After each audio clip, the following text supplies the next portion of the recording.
السلام علیکم ورحمۃ اللہ وبرکاتہ۔ بسم اللہ الرحمن الرحیم۔ پیارے بہن بھائیوں، جیسا کہ آپ جانتے ہیں کل نفس ذائقۃ الموت، ہر جان کو موت کا مزہ چکھنا ہے۔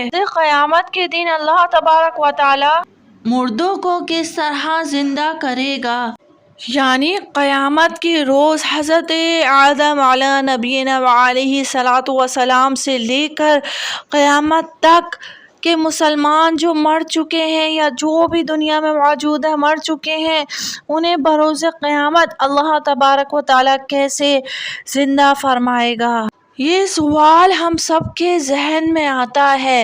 اسی طرح حضرت ابراہیم علیہ نبینا علیہ الصلاۃ والسلام کے ذہن میں بھی یہ سوال آیا۔ ایک مرتبہ حضرت ابراہیم علیہ الصلاۃ والسلام نے اللہ تبارک و تعالیٰ سے فرمایا، اے اللہ تو مجھے دکھا دے کہ قیامت کے دن تو لوگوں کو کس طرح زندہ کرے گا۔ اللہ تبارک و تعالیٰ نے فرمایا، اے ابراہیم کیا تجھے مجھ پر ایمان نہیں ہے؟ حضرت ابراہیم علیہ السلام نے فرمایا، کیوں نہیں اے میرے اللہ، میں اس پر ایمان رکھتا، لیکن میری خواہش ہے کہ یہ منظر میں اپنی آنکھوں سے دیکھ لوں۔ حضرت ابراہیم علیہ الصلاۃ والسلام اللہ تبارک و تعالیٰ کے بہت نیک اور بہت محبوب پیغمبر ہیں۔ کہا جائے نبی کریم صلی اللہ علیہ وسلم کے بعد کون سے محبوب پیغمبر ہیں تو حضرت ابراہیم علیہ نبینا علیہ الصلاۃ والسلام کا نام آ جاتا ہے۔ اللہ تبارک و تعالیٰ حضرت ابراہیم علیہ نبینا علیہ الصلاۃ والسلام کے سوالوں کے جوابات دیتے رہتے تھے۔ پھر اس سوال میں اللہ تبارک و تعالیٰ نے فرمایا، ابراہیم تم 4 پرندوں کو پالو اور انہیں خوب کھلاؤ پلاؤ، پھر انہیں ذبح کر کے ان کا قیمہ بنا لو اور پھر اپنے گرد و نواح میں تھوڑا تھوڑا گوشت رکھ دو، پھر جب تم انہیں پکارو گے وہ پرندے کس طرح زندہ ہوں گے اور تمہارے پاس آ جائیں گے، تم اپنی آنکھوں سے دیکھ لو گے، پھر اس طرح تم مردوں کا زندہ ہونے کا منظر اپنی آنکھوں سے دیکھ لو گے۔ حضرت ابراہیم علیہ السلام نے ایک مرغے کو پالا، ایک کبوتر کو پالا، ایک گدھ اور ایک مور کو پالا اور طویل عرصے تک ان کو کھلاتے پلاتے رہے۔ پھر ان 4 پرندوں کو ایک دن ذبح کر کے ان کے سروں کو اپنے پاس رکھ لیا، پھر ان کا قیمہ بنا کر اعتراف کے پہاڑوں میں تھوڑا تھوڑا گوشت رکھ دیا۔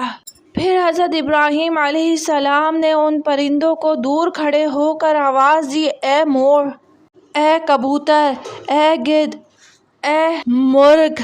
حضرت ابراہیم علیہ السلام نے جب ان پرندوں کو آواز دی تو پہاڑوں سے گوشت کا قیمہ اڑنا شروع ہو گیا اور ہر پرندے کا الگ الگ گوشت ہڈی میں تیار ہو کر وہ 4 پرندے زندہ ہو گئے اور بنا سروں کے حضرت ابراہیم علیہ الصلاۃ والسلام کے پاس دوڑتے ہوئے آئے اور پھر اللہ کے حکم سے ان کے سر ان کے دھڑ سے جڑ گئے اور پھر وہ دانا چگنے لگے، اور وہ جب پوری طرح جڑ چکے تو پھر وہ اپنی اپنی بولیاں بولنے لگے۔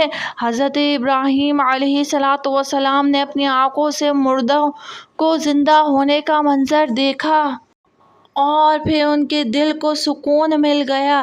اس واقعے کا ذکر اللہ تبارک و تعالیٰ نے قرآن مجید فرقان حمید میں اس واقعے کا ذکر کچھ اس طرح فرمایا ہے۔ سورۃ البقرہ میں ترجمہ، اور جب عرض کی ابراہیم نے، اے میرے رب مجھے دکھا دے تو کیوں کر مردے جلائے گا، فرمایا کیا تجھے یقین نہیں؟ عرض کی یقین کیوں نہیں، مگر یہ چاہتا ہوں کہ میرے دل کو قرار آ جائے۔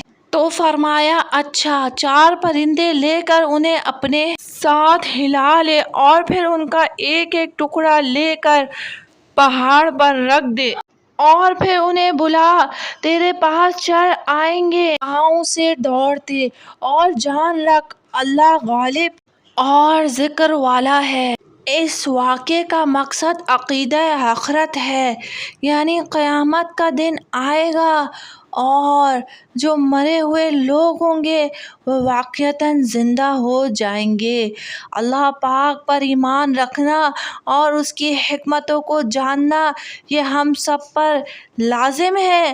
اللہ تبارک و تعالی ہمیں عقیدہ آخرت اور مضبوط کرنے کی توفیق مرحمت فرمائے۔ اللہم آمین یا رب العالمین صلی اللہ علیہ وسلم۔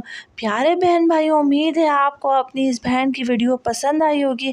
اگر ویڈیو پسند آئی ہے تو حقیقت اسلامک ٹی وی کو سبسکرائب کر دیں، ساتھ ہی بیل آئیکن اس کو دبا دیں تاکہ آنے والا واقعہ نوٹیفیکیشن آپ تک پہنچ سکے، اور ثواب جاریہ کی نیت سے ویڈیو کو لائک اور شیئر کر دیا کریں۔ السلام علیکم ورحمۃ اللہ وبرکاتہ۔ اللہ نگہبان، اللہ ہم سب کا حامی و ناصر ہو۔ اللہ پاک ہمیں خوب قرآن مجید فرقان حمید کی تلاوت کی توفیق مرحمت فرمائے۔ اللہم آمین یا رب العالمین صلی اللہ علیہ وسلم۔